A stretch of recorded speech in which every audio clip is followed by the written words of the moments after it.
Nithyanandam Paramashivam Kevalam Jnanamurtim Dvandvatitam Gagana Sadrisham Tattvamasya Ekam Nityam Vimalamachalam Sarvadi Sakshibhutam Bhavaditam Tribunarahitam Sadgurum Tam Namami.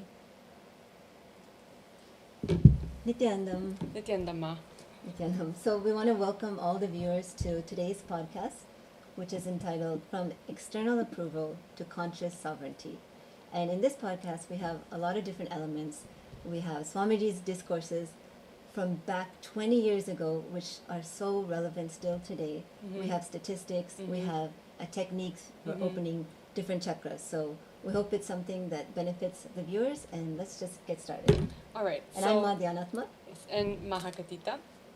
And we're both initiated sannyasis under serving Swamiji addiction that's evident, and it's a crisis exploding globally. It's nuts, yes. Yes, and literally young people are especially affected and literally addicted to this external approval. Yes. And maybe not just young people, right, Madhya? Yeah, I think all ages fall trap for it, but I think it has more of an effect on the young people who are literally caught in it in all aspects of their lives. Yes. So you had pulled like several statistics. Maybe we can just go through that. Yes, and like this generation, you know, going into this Gen Z generation, with all this Instagram and TikTok and you know, competition, and how going into the statistics, only 44% of Gen Z say that work is central to identity versus 62%, which is the boomer generation. That's a huge shift. Yes. And actually there's a Microsoft study which says, listen to this, the attention span dropped from 12 seconds to 8 seconds. That's worse than a goldfish, which is 9 seconds. I mean, that's funny, but that's also scary. Yes. And that's and we have here like the 2023 statistics, where 42% of Gen Z reports anxiety and depression, and that's 2 times more higher than millennials. And also our Gen Z, 38% prioritize, this is the Pew research, which says 38 prioritize work-life balance over career success versus what 25% of millennials said. That's a lot higher. Yes. And significant. And we see the Stanford study where heavy media users struggle with critical thinking and task switching. And if we think about all the tools that we use in, you know, exactly. this day and age. Yes, they're not just numbers. When we see young people today, they're literally seeking validation every few minutes, every few seconds. They post a message, they post a photo, they look for the likes, they look for the comments, and they wait. Literally, they're waiting for that validation, and they're caught in it. It can literally make or break their day. And it's like they've forgotten that they have any intrinsic worth. Yes. And so let's jump into the effect of this. Like, see, that cycle, right? Which yes. we have all experienced it, right? It's literally living from your fears. And when you go through that, you're going into this fear cycle. It's not just an emotion. It's literally having an effect on your body. And Swamiji so beautifully coined this as the fear stroke. And he spoke about this in 2004, and actually even earlier. This is what a recorded discourse in the US over 20 years ago, which we're going to play for the viewers. It's basically titled, Say Goodbye to Fear Stroke. And this took place 2004 when Swamiji used to tour the U.S. Yes. At such an early He young was only age. literally like 26 years old, and he was spreading so many great truths and solutions for all of these problems which are plaguing humanity. So yes. Okay, so let's play this video.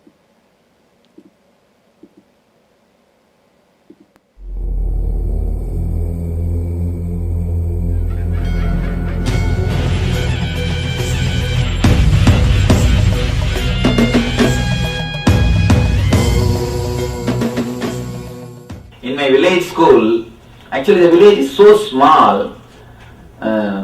If some boy is not coming, means the teacher will send the teacher will send the watchman, school watchman to the home. Hey, get him. You cannot cheat them. And teacher knows only 2-3 places kids can hide. If they are not in the house, either they will be in the temple or they will be in the village village, not playground, the neem tree, center of the village. That neem tree and village temple, these are the 2-3 places where kids can go and hide. So watchman will be sent for raid. He will go and get the kids. Just like that we have to send people.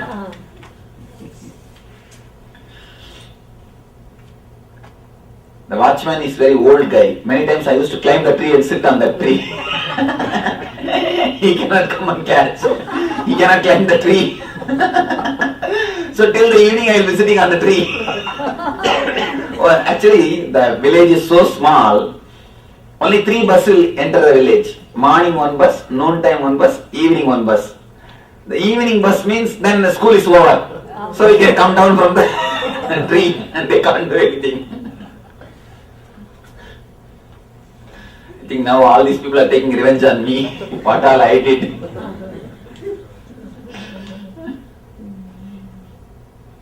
One more thing. If you miss first 4 lines, you will miss the whole session. That's one more trouble. In my introduction, when I introduce the chakra, that meaning and the main thing, if you miss that 4 line, the whole session you won't be able to understand.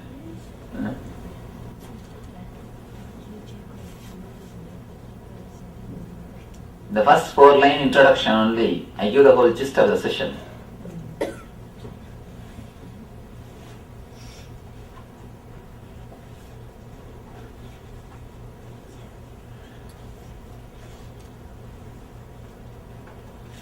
See, in the Ramayana, Mahabharata, even if you miss one session, no problem. You know the story. Rama only will go to the forest. Sita will be kidnapped. And Ravana will be there in the Lanka. Hanuman will go to Lanka. Rama will go to Lanka. Ravana will be killed. You know Ramayana story? Mark? No. How many of you know Ramayana? Ramayana story? Almost all Indians. You do not. Have you heard of the Ramayana story? No, huh? It's an epic, a famous epic in India. So if you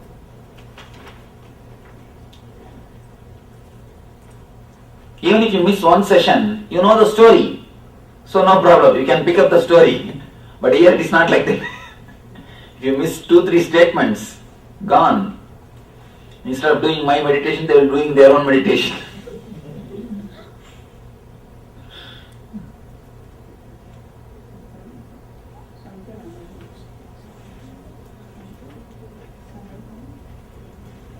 But Rama, there is no proof. In India, every village they will write that story. Huh? That Rama story. Where? Huh? In course of time, people have started believing that there was a person like that. Krishna was proved. Krishna was proved even historically. But no. Only in Gujarat they found. In Gujarat they found for Krishna. NASA took the photograph from India and from outer space. India and Sri Lanka connected by the stone bridge. See, India and Sri Lanka is connected for many. You know, if the 6 feet, if the water goes down, India and Sri Lanka you can go by walk. It was connected earlier. It is not just one bridge. It was actually connected. Proof. Yes. Archaeologically, the exact things which is described in the Bhagavatam, they have discovered. Dwarka and other historical references. Those time historians are also mentioning about him. The cross reference, there's a mention. And moreover, the Mahabharata war, the Krishna's presence, all those things are lot of clear the stone carving records are there. Even by the research done by Asoka proves Krishna's existence. Swadhisthana. We are going to work on the Swadhisthana chakra. Please take the stick.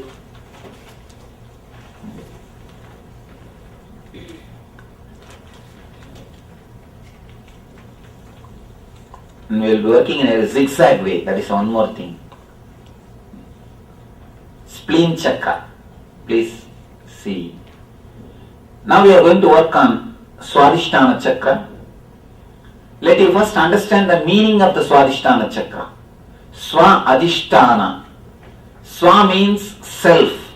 Adhisthana means established. This is the chakra where your being is established. Your self is established. Just 2 inches below the navel. Just 2 inches below the navel chakra. That is the Swadhisthana's place. How to understand? There only our being, our self is established. Sumo warriors, have you heard of sumo warriors? Japan. If they are defeated, they will commit suicide. The way in which they commit suicide is a strange way. They take a small needle, just a very small needle, like a table pin. They take a small needle and insert it in the Swadhisthana, and life departs from the body without any pain. If you insert a needle, any other part of the body, you will not die. You may get the blood, you may get the bleeding, you may get some injury. Even if you insert in the eyes, you will not die. But in the Swadhisthana, if you insert the needle, immediately you will die. Your body, your energy will leave the body. Of course, don't try. And it's a special technique. Exactly you have to mind out the Swadhisthana and insert. Not anywhere here and there. If you insert in the other way, it won't die. You won't die. It won't leave. Anyhow, I won't teach the technique, don't worry. Technically, if you insert the needle in the Swadhisthana chakra, your energy will leave the body. Why I give this information? To give you the proof that life energy is installed in Swadhisthana. Your self is installed in Swadhisthana.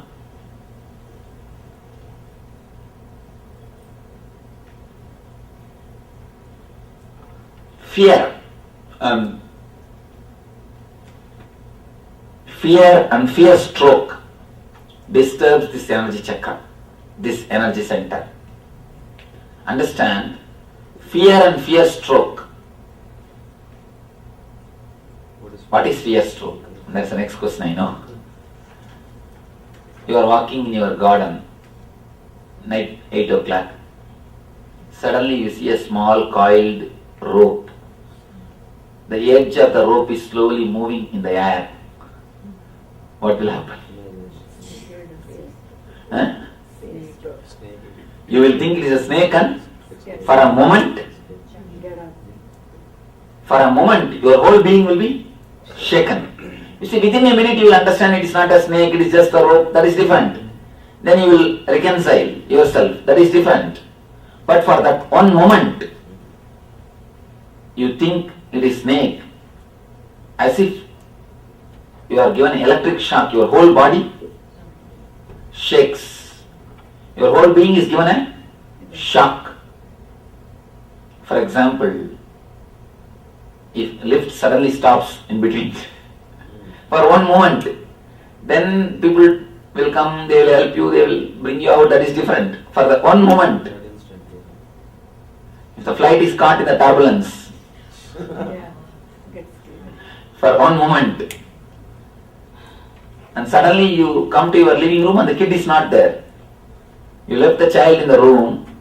When you come back, he is not there for the one moment. And after night 12 o'clock, if the cell phone rings. So these are the moments when you get the fear stroke. Fear, all of you understand. Fear stroke is now this is a new development. They are doing a lot of research on the fear stroke. Anybody in the psychology, in the field of psychology or psychiatric field? Nobody? Oh, strange. Always I get at least 4 or 5 doctors. No doctors. Right. Then you must be knowing about this fear stroke. No, I It's the don't- latest development. Yeah, I don't know, but I know brain stroke. It sounds like that. Fear stroke. And when you get the fear stroke, you can see very clearly. It starts only from this point. That is why the moment you undergo the fear stroke, immediately you rush towards the bathroom. You rush to bathroom. And if the stroke is little too strong, you don't even have to go to bathroom. There itself. Oh well. It is based on the strength of the stroke, whether you go to bathroom or you finish there itself. Anyhow, every fear stroke you can feel very clearly the churning effect in your swadhisthana, in your abdomen, in your spleen chakra.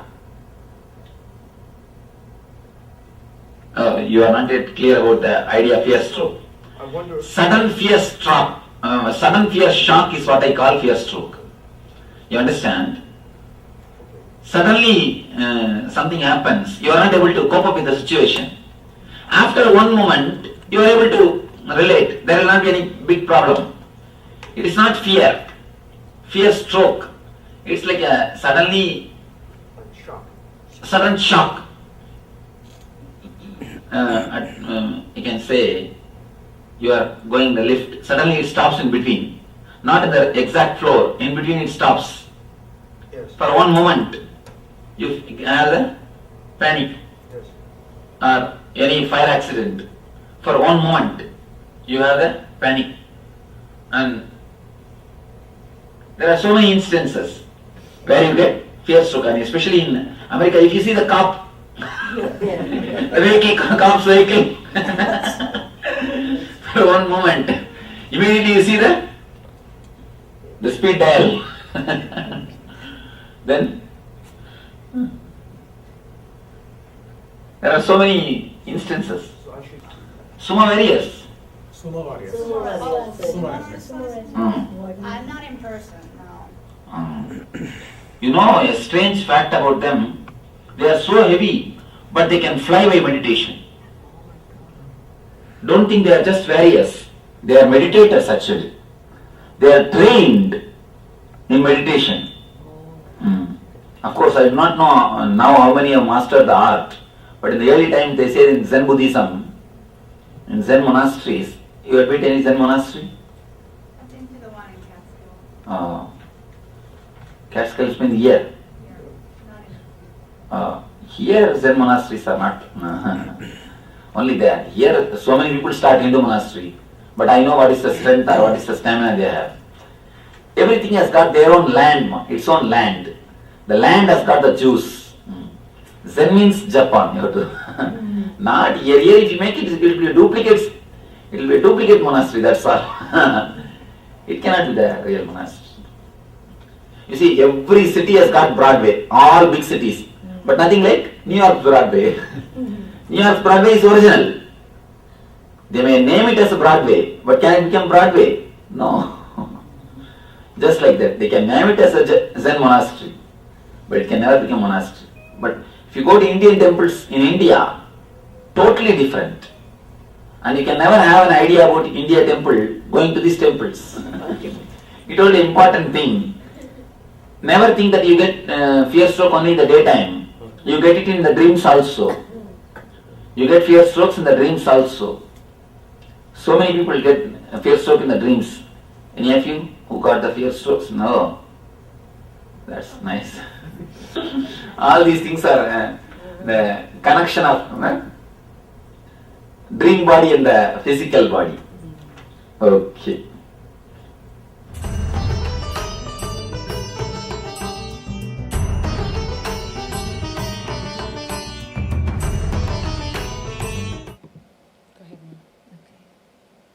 Well, that takes me back to when I first started reading Guaranteed Solutions.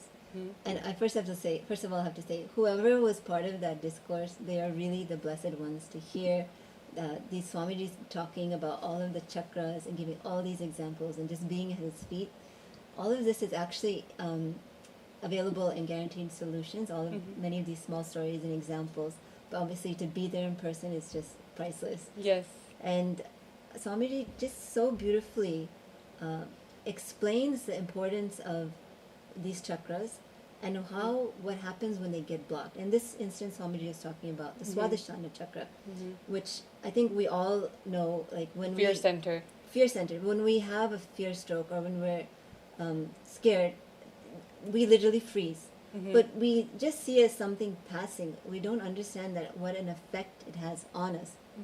And that was the point. The youth or whoever is getting caught up in this external validation and getting caught in that cycle, when there are moments when it's not, that validation is not fulfilled or may not be filled, it can put them into these fear cycles or fear stroke. So now we've sort of identified the problem, and Swamiji has given us so many solutions over the years. And this next discourse, we're going to talk about the Hindu concept of satya, living the way you truly want to. And Swamiji makes a beautiful distinction between what we think is truth and what actually is truth or satya. And this is a treasure in the Nithyananda, youtube.com/Nithyananda TV. Yes. All of these discourses are freely available for everyone. So we'll just jump into it and continue. Yes. Okay, so let's jump into it and let us watch this Himalayan, this discourse back in 2005 in the Himalayas with Swamiji.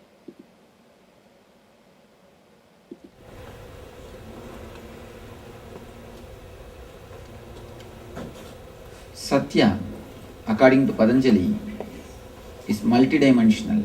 It is not only related to the words which we speak.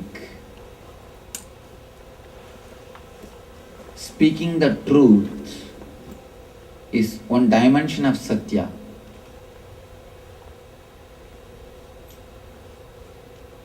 Thinking the truth and living the truth.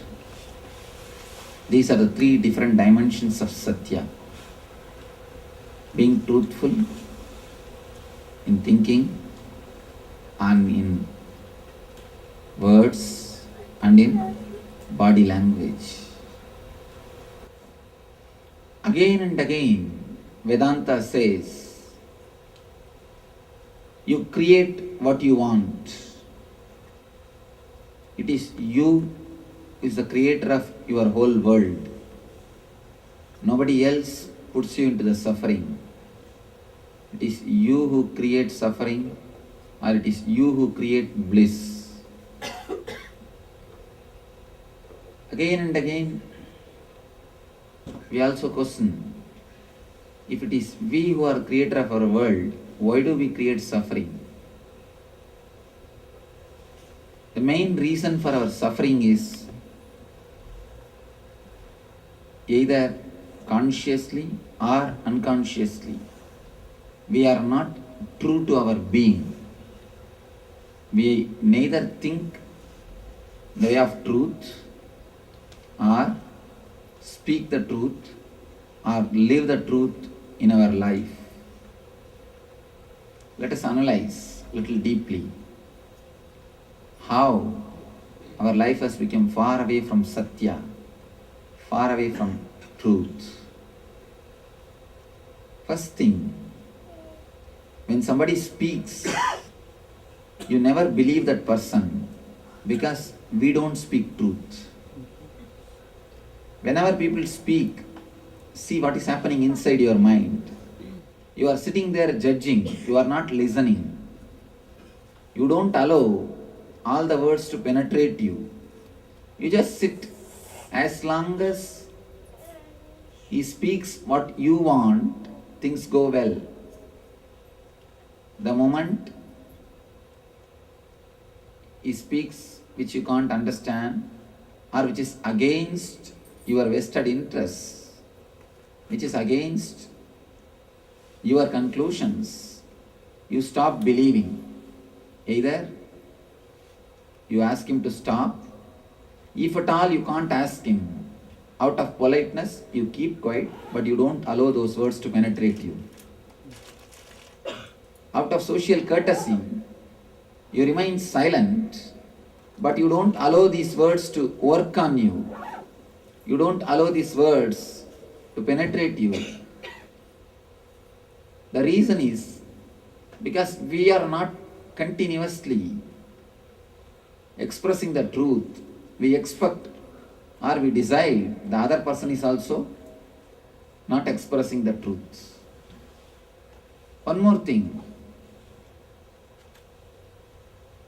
If we are the creators of our world, why do we create suffering? Why do we create pain? Why do we create so many problems in our life? Continuously you create self-contradicting statements, self-contradicting desires, and give life to it. In a deeper level, you are God. First, you should understand whether you believe it or not, accept it or not, realize it or not, the truth is you are God. You have two choices. One, you can experience, realize and live the life blissfully.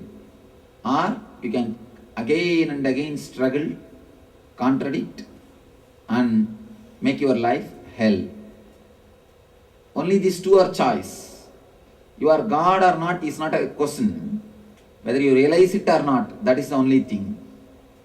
The choice is yours. It is you who is supposed to decide. Some fish swim along the current, some against the current, but both are in the water. So, whether you realize it or not, you are God. You are divine.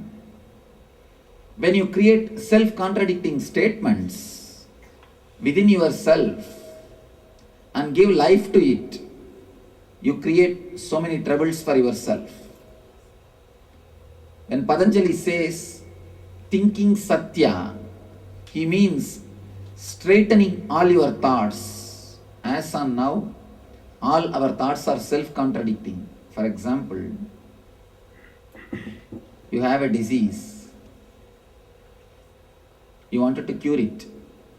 Again and again you create a thought, I should get rid of this disease. I should get rid of this disease. The more you create this thought, you will never be able to get rid of the disease. The problem is, whenever you create that thought, I should get rid of this disease, you give power to the word disease. You bring the memory of disease again and again and implant in your being. You implant that word in your being. The negative words or the negative feelings, negative ideas implanted in your being can create only more trouble, more difficulty to your being. When Patanjali says, thinking satya or manasa satya, he means straighten these self-contradicting words. If you think again and again, I should get rid of this disease, I should get rid of this disease, I should get rid of this disease, you will only fall more into that disease. Because you are giving power to the concept disease.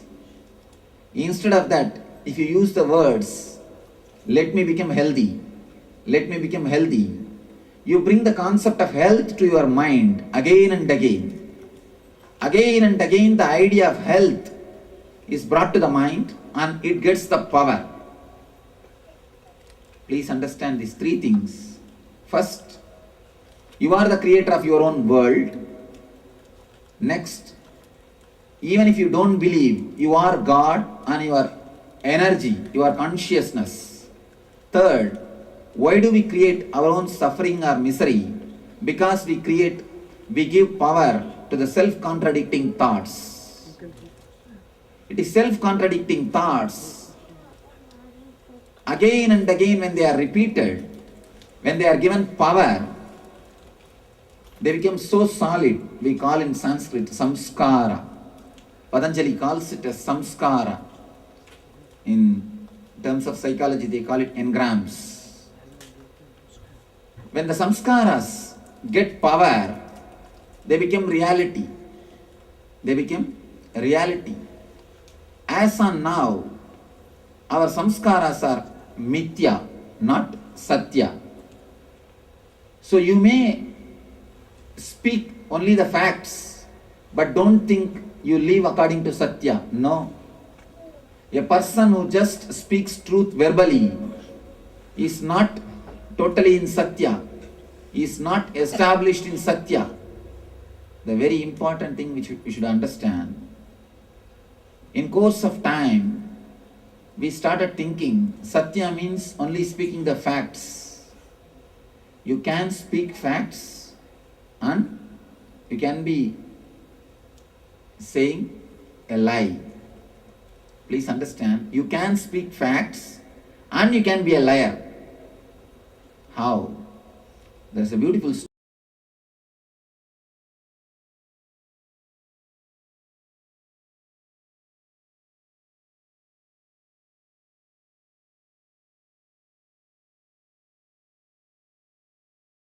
Did you catch that? Bhagavan is teaching about satya or truth, but not just speaking the truth, which is what we normally consider, telling a lie or telling the truth. It's literally living the truth and living authentically from your own consciousness, not from what others expect. Yes, and exactly like what Swamiji said, all these negative feelings and these ideas that are constantly, literally like running on autopilot, just like we're auto-scrolling. Right. And, Swamiji says to straighten this with, straighten these self-contradicting words, and only with conscious awareness we can really have that solution. Right, and it's more than just positive affirmations or positive thinking. Swamiji is giving us the holistic understanding of what the impact of words. Yes. Words that remind you of your powerfulness, words that remind you of your potential, versus negative words that bring you down and make you fall into this depression and all of this anxiety, which is completely in your control. And if you have the power to create such a miserable feeling or life, that means you have the power to change it. And that's what Swamiji is teaching us, that we are in control, we have the power to actually manifest what we want in life. Yes. So it's just amazing. Yes, and we're so blessed with that, how Swamiji awakens us to these truths through the power of Conscious sovereignty. Yes. And now this connects perfectly to 2004 teaching by the Supreme Pontiff of Hinduism about comparison. I remember what he said. He said once, Swamiji once said once, even if you win the rat race, you're still a rat. So, of course, social media has turned... I think anyone in corporate America or business anywhere, just... can relate to this. 100%. Deeply relate to this. It's unfortunate we could all relate to it, but it's the truth. But Swamiji gives us the way out of it. And yes, and how the social media actually has turned life into one giant rat race. Yeah. And everyone's comparing themselves constantly. And so Supreme Pontiff of Hinduism says on conscious sovereignty versus validation seeking, which is today's topic, how the career decision you make, the decision you make in your life, like where to live and how to live, and relationship decisions, health-related and wealth-related decisions, and these activities you are supposed to perform every day, the words you utter every day, and everything you should decide from conscious sovereignty. Wow. Actually, and that is the complete opposite of validation addiction or seeking external approval. You are getting your strength from within. You're not reliant on anyone else to bring you up or bring you down. It's completely within your control. And it's such a groundbreaking, powerful cognition and experience. Swamiji keeps using this word. Yes. You see, in every excerpt, Swamiji, and when he's talking about conscious sovereignty, he keeps repeating it. So it goes in, because we have years and years of all of these powerless cognitions and negative thought currents. And running on autopilot. Yes, and so we just need a vast cleanup, and Swamiji is doing it so beautifully. And basically, Swamiji is teaching to make every decision from that conscious sovereignty, which literally Yes. you can rewrite your future. Yes. And if you think about it, what if young people choose their careers, their relationships, and even their daily words, self-affirmations based on this conscious sovereignty instead of seeking for likes and approval? It would be a completely different world as we've seen in the statistics. Exactly. And this whole comparison is not a small thing. Actually, in Hinduism, as Swamiji describes, it actually locks the Vishidi chakra. And Swamiji already explained to us about the Swadhisthana chakra, which is to deal with fear. Now, the Vishidi chakra deals with comparison and jealousy. And In we're the actually... throat center, right? Exactly, the throat center. So Swamiji, we're going to cut to another video, which is the doorway to divine energy, Vishudi chakra. And this is, again, from the Ananda Spurna program. So those who have known Swamiji for a long time, have been following him, especially in the US, this is the same as the Life Bliss program, which is basically when Swamiji walks us through the 7 major chakras. Chakras are basically the energy centers in the body, and there's 7 major ones along the spine. So this one is from August 1st, 2004.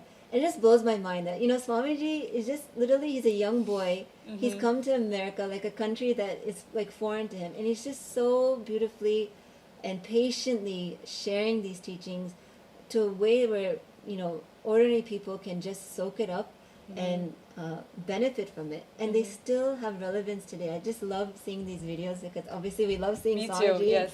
and seeing him in this look in 2004. But now let's go to another video Yes. about the Vishudi chakra. And dive into this timeless treasure. Yes, and this one also, yes, go ahead. Okay.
Vishuddhi means beyond purity and impurity.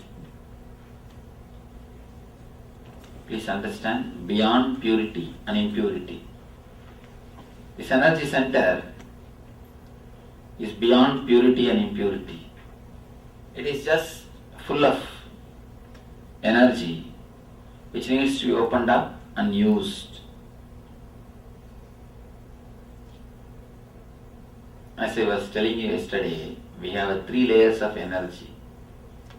First layer is day-to-day layer, second is emergency layer, third is the divine, spiritual energy. Let me tell you an incident which happened in my own life. I was staying in Himalayas at that time. The place is called Mayavati. Himalayas is nothing like ordinary mountains. Surely Himalayas is not an ordinary mountain. I have seen thousands of mountains, almost all over the world I am moving, but nothing compared to Himalayas. It's an energy center. Anyhow, I was staying in the Himalayas at the time doing my meditations, tapasya. strange thing, this very strange incident this happened. The small ashram in which I was staying, the speciality of that ashram means not building, just huts. I was staying in a hut. The speciality of that hut is, that ashram is, it is tiger haunted. Every day night, 1 or 2 tigers will come and they will start creating all troubles. One day, just like a usual way, one night, 1 or 2 tigers came. Some of the tigers come only as group. Lions, they live alone, they come alone. The tigers, they come as a group. One group of tigers entered and they started creating some noise. They started roaring. One elderly Swami shouted, "Hey, all of you close the doors. Closing the doors is not going to help. Support the doors now itself with a small stone, so that even if the tiger gives you push, the door will not give way."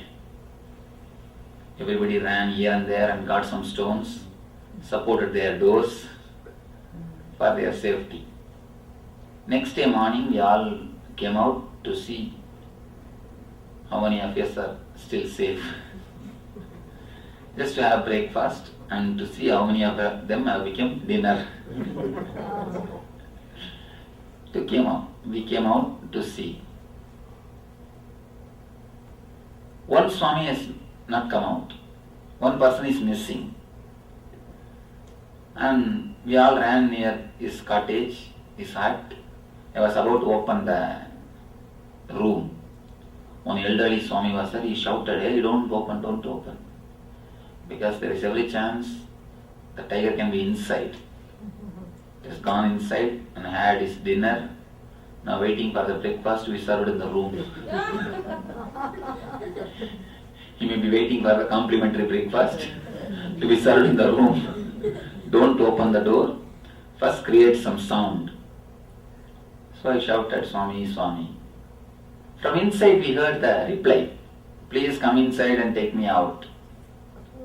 We we broke the window and entered inside. Actually there was a stone supported to the door. We all 4 or 5 of us put together, slowly we moved that stone, opened the door and brought him out. Then I asked him, "Hey, we are 4 or 5 of us put together, we are only able to move that stone. How did you move that stone yesterday night alone?" Now, the stone was such big.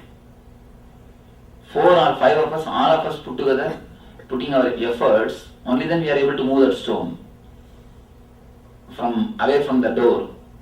How did you move that stone yesterday night towards the door? The shocking reply, he said, "What? I moved. I just lifted, Swamiji." He says, the moment he heard the tiger is coming, he was searching here and there for some stone. He was not able to get anything. He ran to the kitchen and he was searching here and there. He was not able to get any stone except the stone in which they grind the wheat and the oil. It is quite a big stone, maybe 200 kg, like this size stone. He says, "First thing, I do not know the size of stone because it is midnight, dark. Second thing, the fear. I just saw there was no other stone, only this stone was there.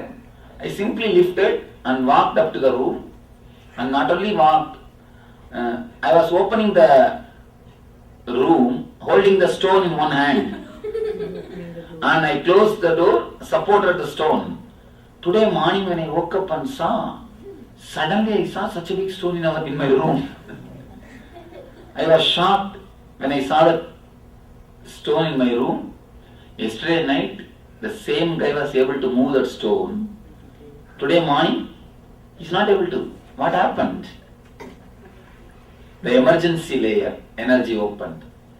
When the emergency things happen, when it is necessary, when the pressure is too much, when you have to save yourself, the emergency layer energy opens. if you look into your life, there are many incidents would have happened. There must have some incidences. If a dog chases you, then you know your speed. If you are chased by a dog, how your speed multiplies. And we can say, we can give lot of incidences for the emergency layer. When you are in emergency, the second layer energy opens. Your potential energy opens. I told this incident just to make you all understand about the second layer energy. We have one more layer called third layer energy. That is spiritual layer. This chakra is the chakra through which all the second and third layer energy will be available to you. This is the energy center. This is the chakra through which you can access all the three layers of energies. You need to understand important thing. Whether you believe or not, whether you accept or not, whether you are willing or not, you are third layer energy. You have direct connection with third layer energy, and third layer energy has got direct connection with you. Third layer energy is what we call God.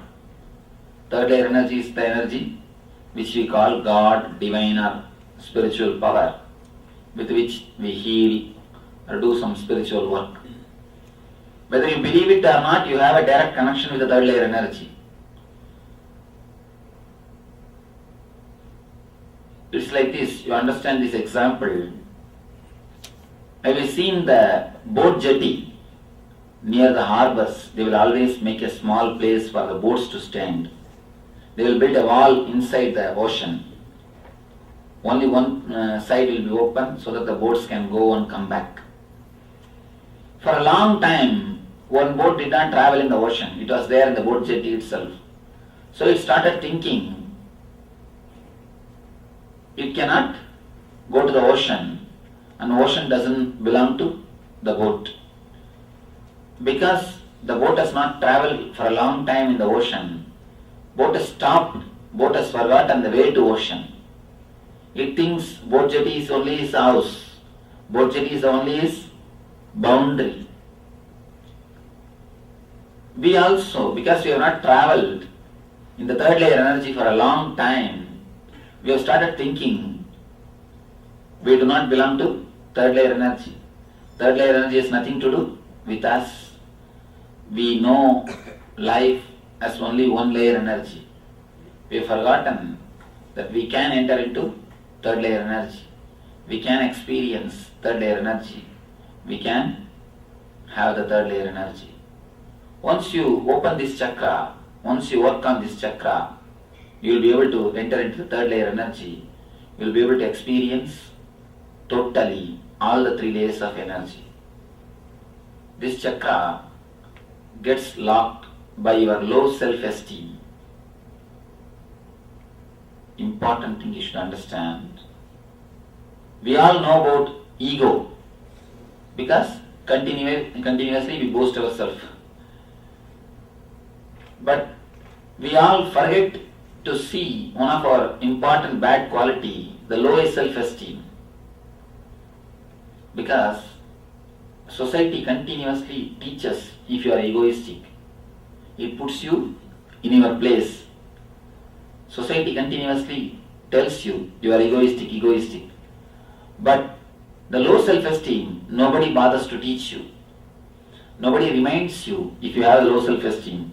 If you have low self-esteem, you are praised as a humble man. Because the society supports your low self-esteem, you never recognize, you never understand your low self-esteem. But that is the attitude which locks this energy center, Vishidi chakra. Now there is a powerful technique from Zen Buddhism to work on this layer, to go into the third layer energy. It's a highly powerful technique to go into the third layer energy. 3 instruction. A simple, very simple technique. Just you are going to run for 20 minutes. Nothing else. But you are going to do it technically, not in ordinary way. Throughout the 20 minutes, you will be concentrating on the throat chakra. First, I will guide you to concentrate on the throat chakra. You will concentrate. Then you will move only your hands without moving from the throat chakra, without moving your mind from the throat chakra. Actually, now your body is still and mind is moving around. We are going to shift it. Your mind will be still and body will move. First, you will concentrate on the throat chakra and move only your hands, slowly, slowly, without moving your mind. Then you will move only your legs, slowly, without moving your mind. Then you will slowly move your body and the legs, without moving the mind. Then you will pick up slowly the speed. Only one basic thing, you cannot reduce the speed. Start as slow as possible, but you cannot reduce the speed. Stand in the same place and jog. Let me give the instruction. First thing, 20 minutes of jogging. Next thing, throughout the 20 minutes you should concentrate on the throat. Third thing, when your mind says, no, I cannot do, I am not able to do, my knee is paining, my head is aching, my back is paining, just say simple no to the mind. Say simply no. You will listen to your mind enough for a long time. Now you decide, let me listen to my energy. So when you say simple no to your mind, your second layer and third layer energy opens and that takes over your body. Only first 2-3 minutes your mind will try to play all games. When you say no to your mind, the second layer energy will possess your body and you will not even know how fast you are running. You will see that body is simply running, you are witnessing it. So help the energy to take over your body. And after the meditation, just 10 minutes sit and concentrate on the throat to energize that energy center. So any doubt in the instruction? No. Get ready. Anybody who wants to share a few words about their experience, you are welcome. Usually I feel tired from running, but actually this time I didn't feel tired. That's nice. When your second layer energy opens, not only you don't feel tired, you feel rejuvenated. I think it means she has really done it. Especially the concentration, that is the key. See, the concentrating is the only key. Okay. That was another great eye-opening discourse about how important these chakras are, Yes. and how simply we do these techniques Swamiji teaches, we'll be able to open them. And literally, in this case, the vishidi chakra taps into, it's an energy center, right? All the chakras are energy centers. And Swamiji so beautifully describes the 3 layers of energy and how usually the third layer only kicks in some extreme moment of fight or flight or some intense situation. But it's actually there all the time. And Swamiji is showing us that we can tap into it. And that's something, if any youth or anyone who's struggling knows that this is available, they don't need anything external, they don't need to pay for any kind of external entertainment or drug or anything to make them feel good, to make them have more energy or energy drinks. You literally can do a simple meditation, and even simpler, Swamiji says, you can just bring awareness to the Vishudi chakra. So it's just so powerful. Yes, and how Swamiji said, just say no to the thought. Such a simple solution. Yes. And Swamiji says, and Swamiji is actually teaching how to access that unlimited energy from within and on manifesting from conscious sovereignty. Swamiji says, your health should be centered on conscious sovereignty. You should manifest physical health from the great realization of conscious sovereignty. You should manifest mental health from the great realization of conscious sovereignty. So 99% of all mental health related, only during this pralaya, which is post COVID-19, Right. or starting and after COVID-19 started, I can see how people are creating real problems because of their imaginary, delusory mental problems. Right. And Swamiji is describing exactly what we're seeing now with this Netflix generation. They create real problems, like you said, from imaginary problems.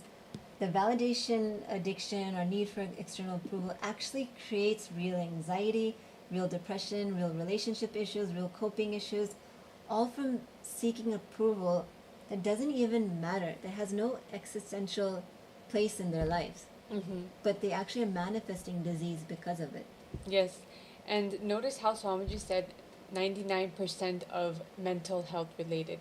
And that perfectly matches our statistics earlier about how the 42% of Gen Z has anxiety and depression. Right. But the Supreme Pontiff of Hinduism offers the solution to manifest mental health from conscious sovereignty. Yes. We're getting towards the end of this podcast, and we wanted to spend a little bit more time on conscious sovereignty. And now let's hear directly from Bhagavan on conscious sovereignty. He has several discourses on conscious sovereignty, very powerful discourses. I'll just read you one excerpt as we pull up the video. Swamiji says, conscious sovereignty means you are a conscious being, realizing, understanding the truth. You may have mind, body, wealth, relationships, various layers, but you are consciousness. You are not your layers, the core substance out of which you are made. The core existence of you, the core unit of you is consciousness. Wow. Yeah, and somebody says consciousness is the ultimate. Declaring the sovereignty of your consciousness is the supreme, most powerful, highest existence. And Swamiji says, from your conscious sovereignty, when you manifest your health, the health becomes eternal, permanent from your conscious sovereignty. If you manifest economic independence, that becomes eternal also. This is a huge breakthrough for anyone who just gets this and imbibes it. They can instantly Manifest wealth and maintain it. Yes. Yes. And this is so revolutionary, as you just shared, and how Swamiji is saying that when young people seek external validation, they've forgotten their core identity. So they think that they are their social media profiles that Right. they want to Their be, avatars, yeah. their grades, and their prayer approval. But he's teaching that you are consciousness, you are enough, you are that itself. Yes, you are divine, you are Paramashiva, and Yes. live from that. Yes. Yes. So we have a short video about when Swamiji speaks on conscious sovereignty. It's very powerful. I'm requesting everyone to stay tuned.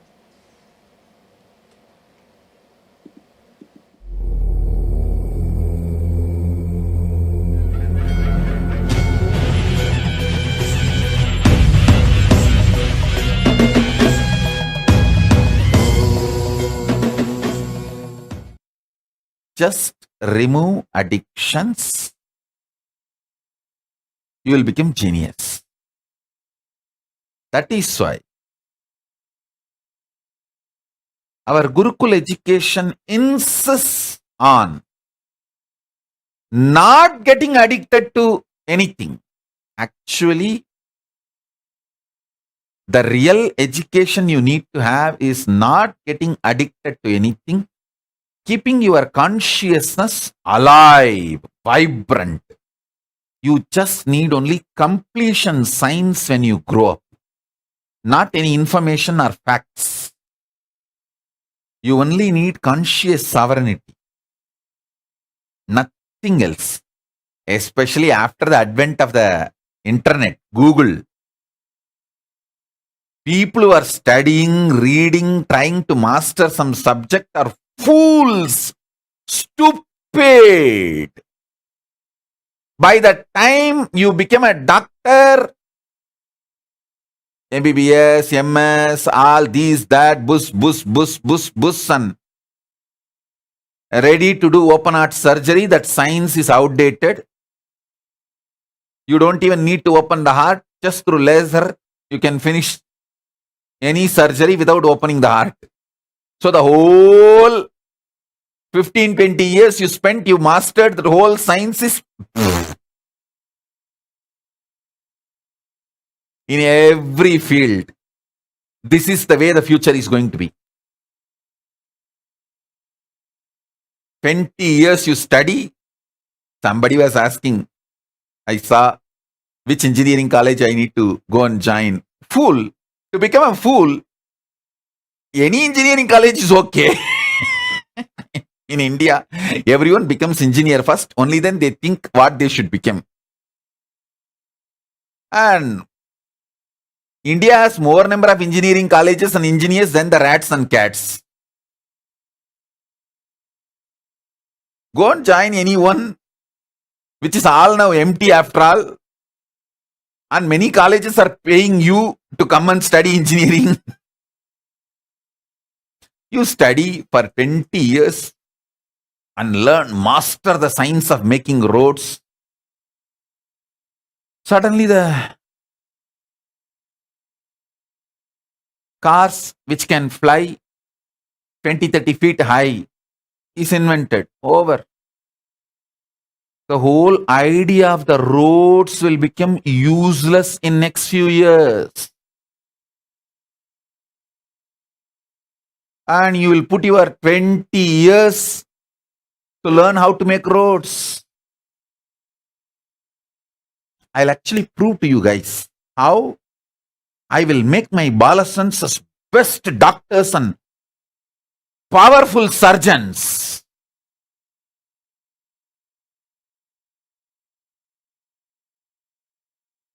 In Kailash, I'm going to do it.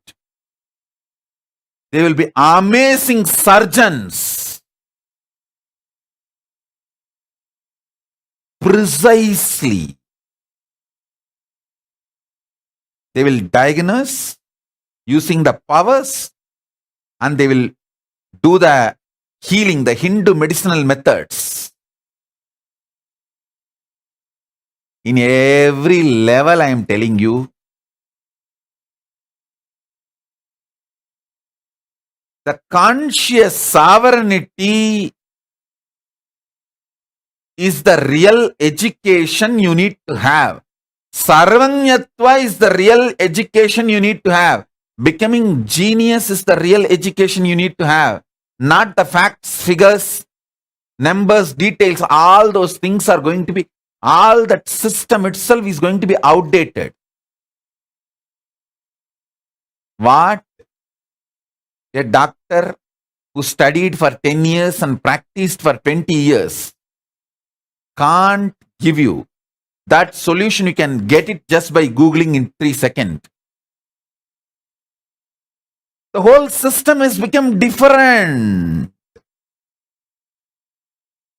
So don't waste your time unscientifically, stupidly in outdated so-called schooling methodologies. I am telling you,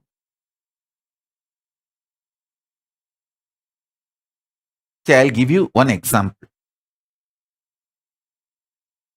All the jewels you are wearing, anyone can make it for you. All the clothes you are wearing, anyone can do it for you and give you. All the makeup you are wearing, anyone can do it and give for you. But the internal organs you are having, keeping them healthy, only you can do it for you. Building your body healthy, muscled, the way you want, only you can do it for you. Focus on that which only you can do it for you. Everything else will be easily, freely available to you. This is the core value of life.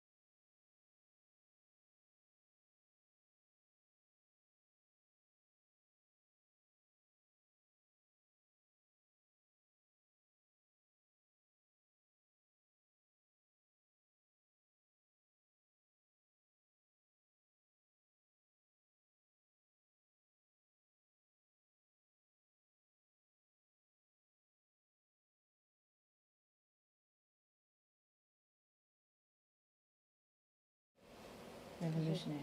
Mhm. You. Where am I? Yes.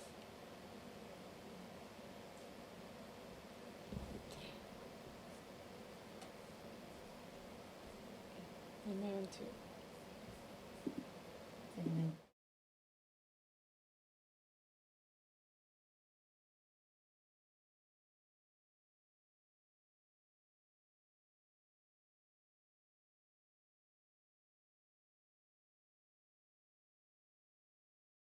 This is really revolutionary. Sorry for the technical glitch, actually.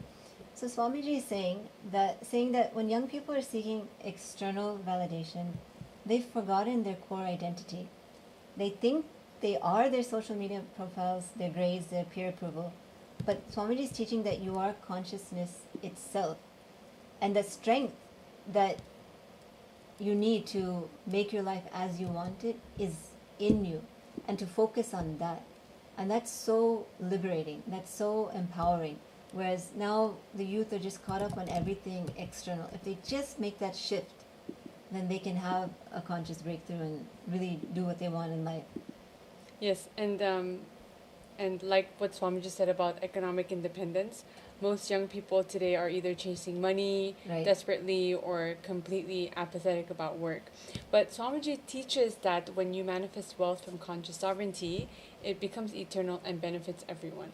Yes, and that's key. It's not just some fleeting thing. When you establish yourself in this satya and this truth and it becomes your life, you can make it a permanent part of your life. And that is Hinduism. That's what Swamiji is teaching us, how to live. And that brings us to our last segment, is how we can have this lifestyle, and what is so special or what's different about that Kailasa lifestyle. Right. So, yes. So, how is Kailasa actually lived?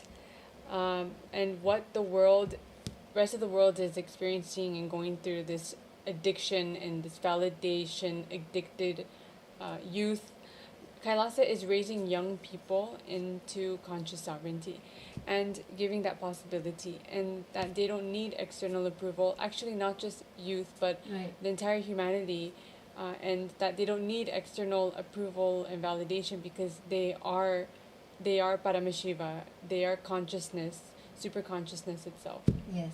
So, how is this actually, happening in Kailasa? How is it lived? What's the lifestyle?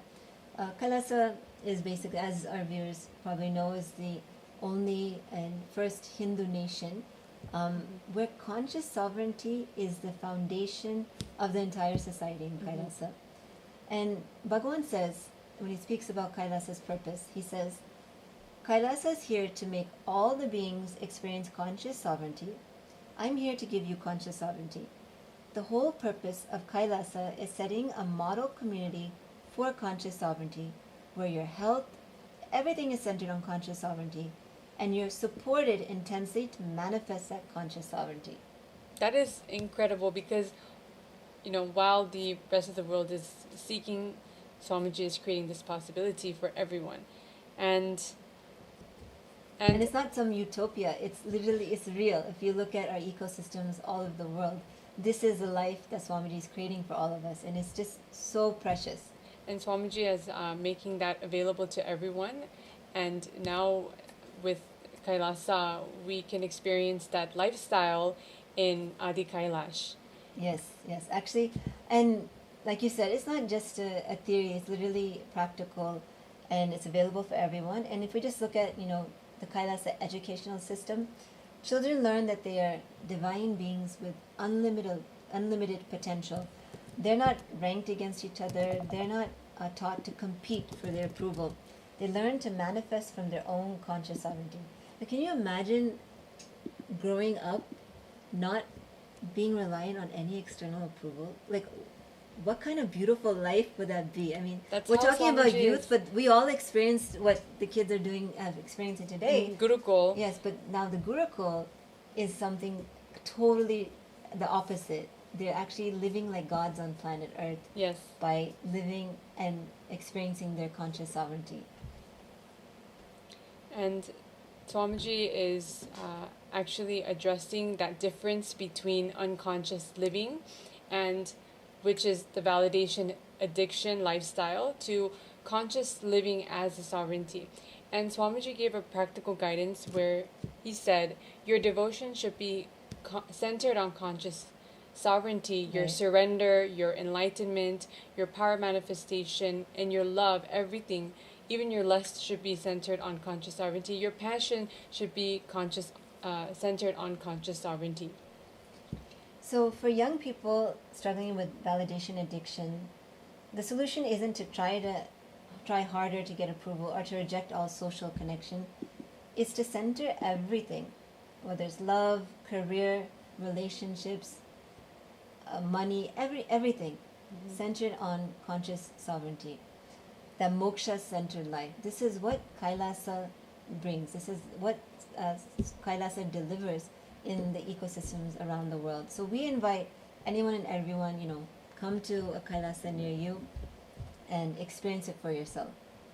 Yes, and that comes from the Hindu traditions that Swamiji is reviving through Kailasa, and that enlightenment, moksha-centric lifestyle that we are able to live as a lifestyle under the Supreme Pontiff of Hinduism. And these are not just outdated rules, they are an ancient wisdom that and mapped to exactly the problems that we are facing today. And just like Swamiji has spoken about it 20 years ago, how relevant it was, today we are still, learning from that now. And Swamiji has revived these teachings during our crisis as well. Yes, and let's just remember, this validation addiction isn't just a personal problem. It's not really a problem only for youth. It's a reflection of society today, and it's a civilizational crisis. But SPH's teachings, which are timeless, which are teaching us about conscious sovereignty rooted in this Hindu wisdom, offers the complete solution. And as Bhagavan says, conscious sovereignty is such a highly matured, enlightening truth. Even if you listen to it, you will start manifesting it. Declare you are Paramashiva, the ultimate conscious being. So every young person that is listening to this, they should, and they have the potential. Totally. They should have the awareness and they just need to realize exactly and know that they are conscious beings, and they can live conscious, sovereignty, and they will be free from this validation addiction lifestyle. Yes.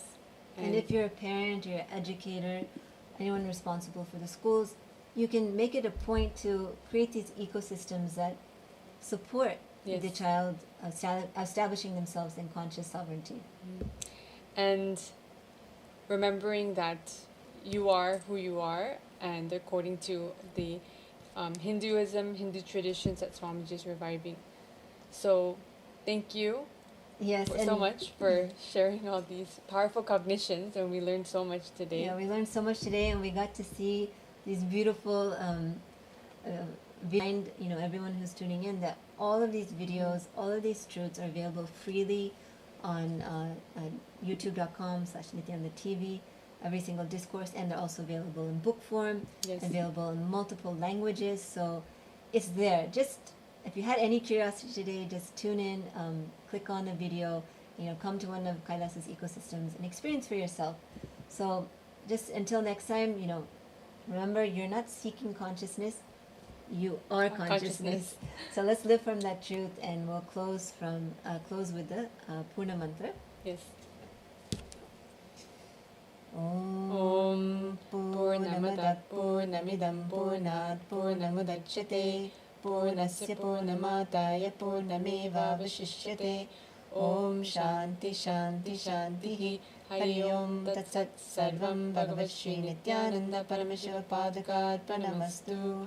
Om Nithyanandam. Nithyanandam.